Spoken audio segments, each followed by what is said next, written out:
हर रोज एक नई कहानी देखने के लिए हमारे वीडियो को लाइक करें और चैनल को सब्सक्राइब करें और बेल आइकन दबाना ना भूलें।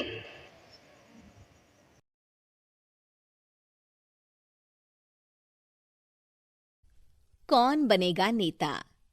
नगर निगम के चुनाव पास आने वाले थे। पूरे कानपुर शहर में टिकट को लेकर मारामारी शुरू थी, लेकिन सबसे ज्यादा चर्चा में वार्ड नंबर 40 की सीट थी। वो इसलिए क्योंकि इस बार वहां की सीट महिला के लिए आरक्षित थी। अब सवाल ये था कि चुनाव लड़ेगा कौन।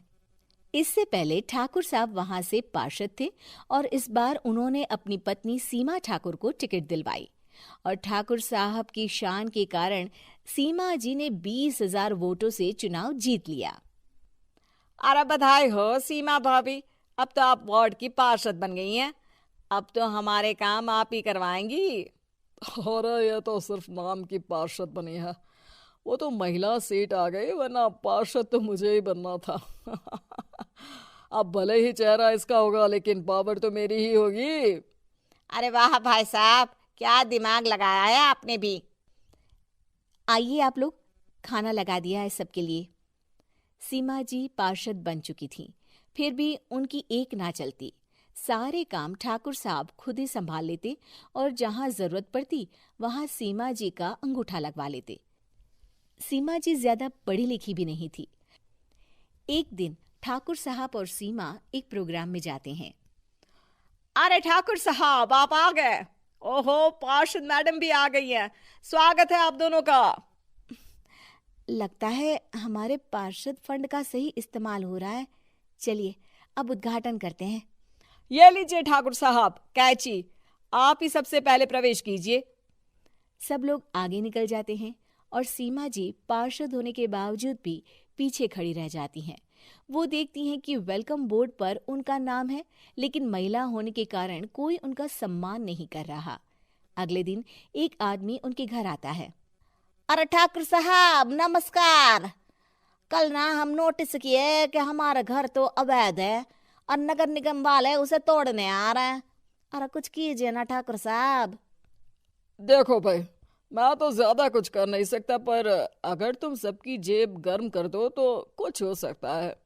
कुल मिलाकर 4 लाख लगेंगे। अरे 4 लाख ठाकुर साहब? अरे भाई, मैं अपने लिए नहीं मांग रहा हूँ। दरोगा है, इंजीनियर बाबू है, बड़े साहब है, सबको देना पड़ता है ना थोड़ा थोड़ा। बोलो है मंजूर? तभी वहां अचानक सीमा जी आ जाती हैं। अरे ये आप क्या कर रहे हैं? पहले इन्हीं लोगों से तो आपने वोट मांगे, अब इनसे ही पैसे ले रहे हो। अरे चुप रहो तुम, तुम्हारा काम है सिर्फ अंगूठा लगाना, तुम वही किया करो। मुझे दूसरे काम तुम मत सिखाओ, समझी? और तुम ना जाओ, अब पैसे लेकर आओ, वरना जेसीबी किसी भी वक्त आती होगी। सब कुछ ऐसे ही चलते रहता है। एक दिन सीमा जी और ठाकुर साहब को एक लोकल मीटिंग में बुलाया जाता है। वहां पर कई और अधिकारी लोग भी मौजूद रहते हैं।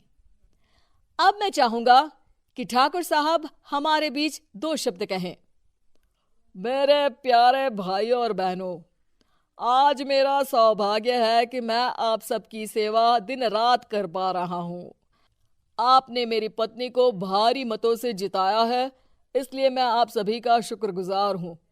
मैं आप सबसे वादा करता हूँ कि हमेशा की तरह हमारे वार्ड में किसी को कोई तकलीफ नहीं आने दूंगा। सभी लोग तालियां बजाने लगते हैं। अब मैं माननीय पार्षद मैडम को स्टेज पे बुलाना चाहूंगा। अपने नाम को बुलाया सुनकर सीमा जी एकदम चौंक जाती है। उन्हें बिल्कुल उम्मीद नहीं थी कि इतनी बड़ी जगह उन्हें मंच पर बुलाया जाएगा। जैसे तैसे वो मंच पर चढ़ती हैं। ऊपर जाते ही सीमा जी को सारी पुरानी बातें याद आ जाती हैं कि किस तरह उनके पति उन्हें कभी भी आगे बढ़ने नहीं देते और उनके नाम से गलत काम करते हैं। वो बोलने लगती हैं। मैं आपके वार्ड की पार्षद सीमा हूँ। आप में से बहुत कम लोग ही मुझे जानते होंगे, क्योंकि इससे पहले मुझे कभी ऐसा मौका ही नहीं मिला। सारे मौके मेरे पार्षद पति यानी आपके ठाकुर साहब ही लेते रहे, लेकिन आज ये मौका मुझे मिला है तो मैं इसे ऐसे ही नहीं जाने दूंगी। मैं आपको ये बताना चाहती हूँ कि आपके ठाकुर साहब मेरे नाम की आड़ में गैर कानूनी काम करते हैं, जिस पर अंगूठों के निशान मेरे होते थे। इसीलिए मैं अपनी गलती मानती हूँ और आज अपने पद से इस्तीफा देती हूँ, ताकि आगे से कोई गलत काम ना हो पाए। अब फैसला आप सबके हाथ में है कि आप हमें क्या सजा देना चाहते हैं। सीमा जी की बातें सुनकर ठाकुर साहब के चेहरे का रंग उड़ जाता है और वो शर्म से मुंह नीचा करके वहां से चले जाते हैं और पद से इस्तीफा देकर ही सही सीमा जी अपने आप में आत्मविश्वास महसूस करती हैं।